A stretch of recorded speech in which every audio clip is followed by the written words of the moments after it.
Hello दोस्तों, आज की मेरी कहानी है महंगाई।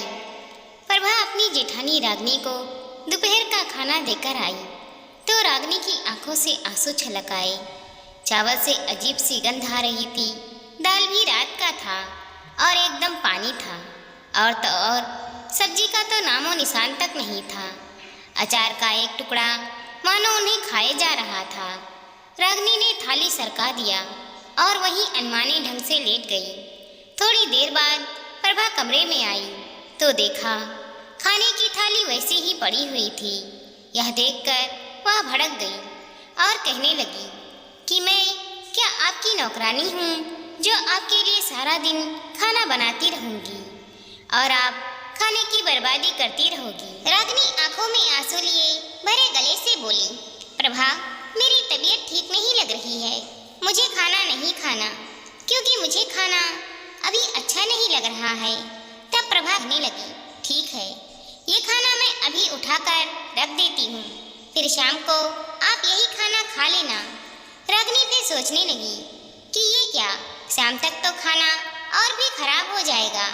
फिर वह धीरे से बोली, कोई बात नहीं प्रभा, मैं अभी यह खाना खा लेती हूँ, तुम थोड़ी देर बाद आना, थाली ले जाना। प्रभा गुस्से में पैर पटकती हुई वहाँ से चली गई। तब रागनी ने जल्दी से पीछे वाली खिड़की से सारा खाना बाहर फेंक दिया ताकि वही बासी खाना उन्हें दोबारा न खाना पड़े। उसकी आंखों से आंसू बहने लगे। प्रभा उनके साथ ऐसा व्यवहार करती थी मानो इस घर में उसकी कोई औकात ही ना हो। एक दिन ऐसे ही रागनी अपने कमरे में सोई हुई थी। तभी प्रभा वहां पर बड़बड़ाते हुए आई और कहने लगी कि जब देखो तब बिस्तर पर पड़ी रहती हो, घर में मनहूसियत फैली रहती है, कभी अपने से ये नहीं होता कि लाओ घर में कुछ साग सब्जी ही काट दूं तो मेरी थोड़ी मदद हो जाएगी।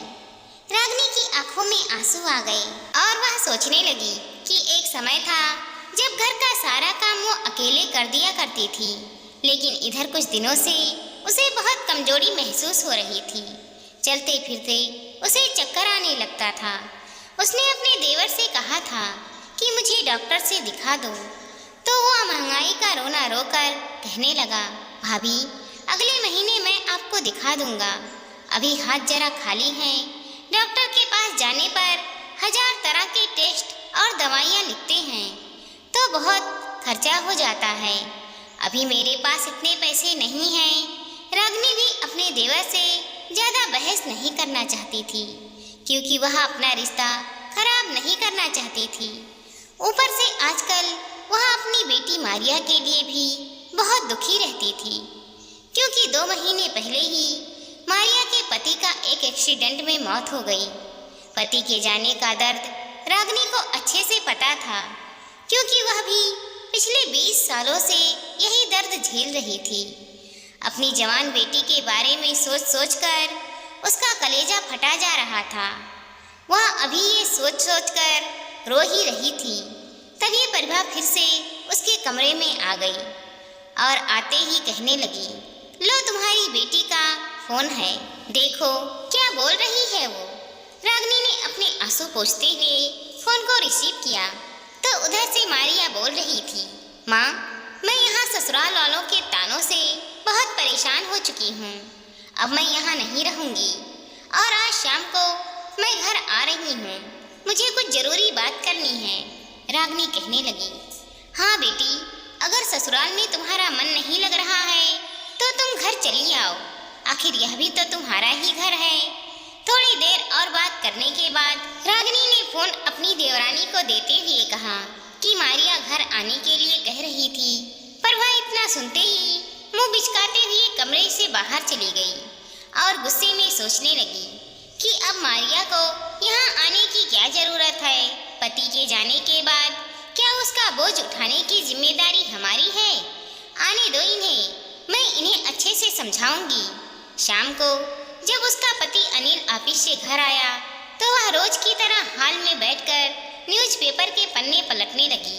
तब रागनी कमरे से बाहर आई और कहने लगी, देवर जी, मेरी बेटी मारिया को उसके ससुराल वाले रात दिन बहुत परेशान करते हैं। वह अपने ससुराल वालों से बहुत तंग आ चुकी है। अब वो अपने ससुराल में नहीं रहना चाहती।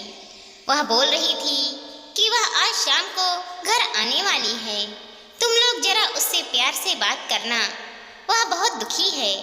देवर बोल पड़ा, ठीक है भाभी, आने दो मारिया को। रागिनी फिर से जाकर अपने कमरे में लेट गई, क्योंकि उसे बहुत कमजोरी महसूस हो रही थी, इसीलिए उसे चक्कर आ रहा था। तभी अनिल की पत्नी चाय नाश्ता लेकर उसके पास आई और गुस्से में गुनगुनाते हुए कहने लगी, अरे तुम्हारी भाभी ने तुम्हें कह दिया कि अब उनकी बेटी यहाँ आएगी और तुमने उन्हें कुछ कहा भी नहीं। अनिल बोला, क्यों, क्या हो गया, क्या कहना था भाभी को?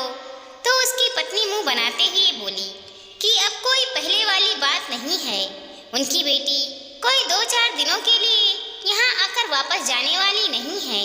अरे वो यहाँ हमेशा के लिए आना चाहती है, और अगर वो हमेशा के लिए यहाँ पर आ गई तो उसका खर्चा कौन उठाएगा? अरे उनकी बेटी अपने पति को खाकर अब यहाँ हम पर बोझ बनने के लिए क्यों आ रही है?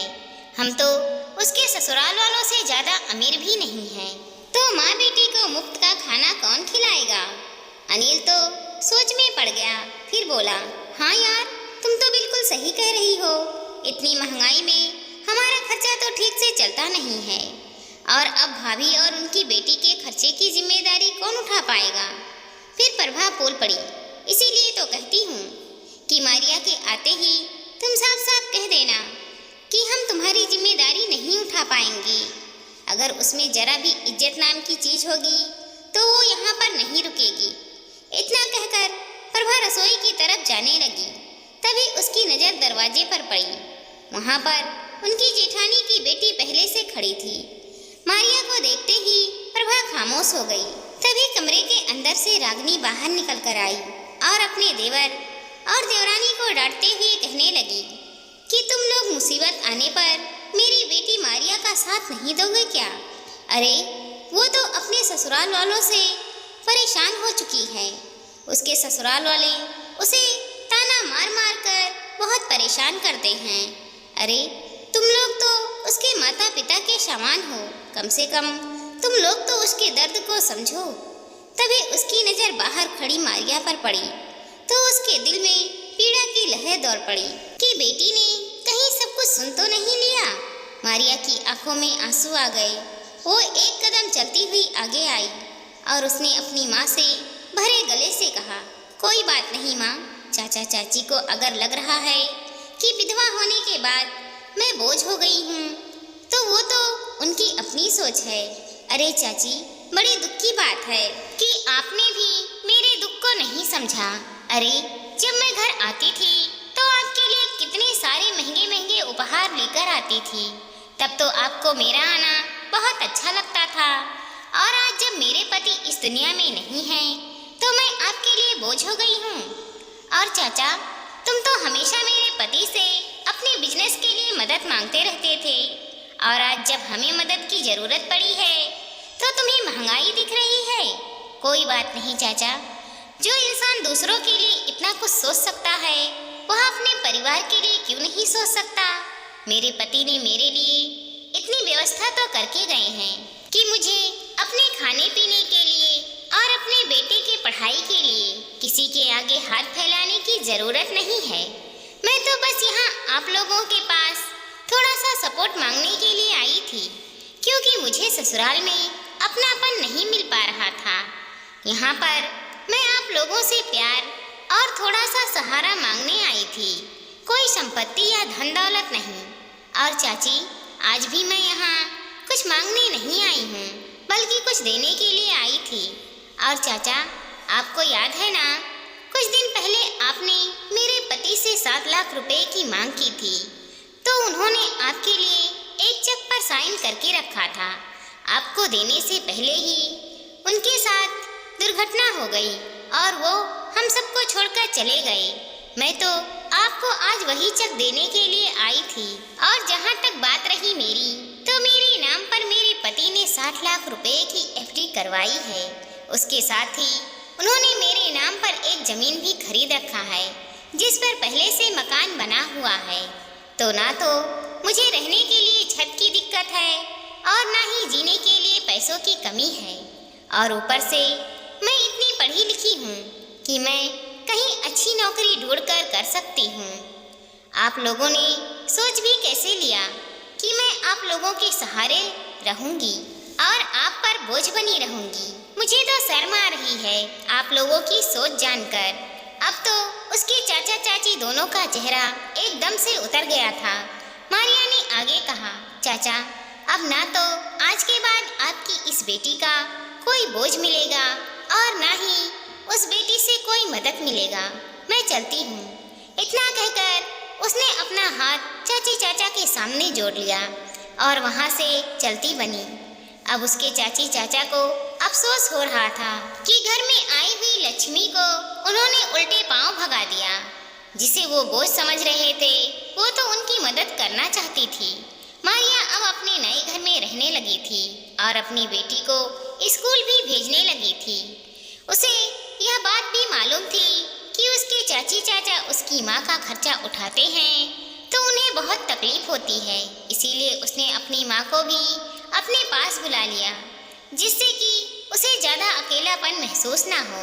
और अब वह अपनी माँ की देखभाल भी अच्छे से करती थी और अब दोनों माँ बेटी अपने जीवन में बहुत खुश थीं।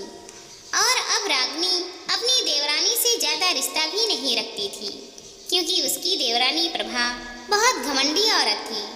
उसने अपने पति को भी चढ़ा बढ़ाकर अपने तरफ कर लिया था। इसीलिए अनिल अपनी भाभी का हाल चाल भी पूछने नहीं आता था। माँ बेटी के रिश्ते में इतना प्रेम था कि अब उन्हें किसी और की ज़रूरत ही नहीं थी। दोस्तों, हमारी इस छोटी सी कहानी को लाइक करें, शेयर करें, चैनल पर नए हैं तो सब्सक्राइब करें। साथ ही साथ मिलते हैं अगले वीडियो के साथ। तब तक के लिए धन्यवाद दोस्तों।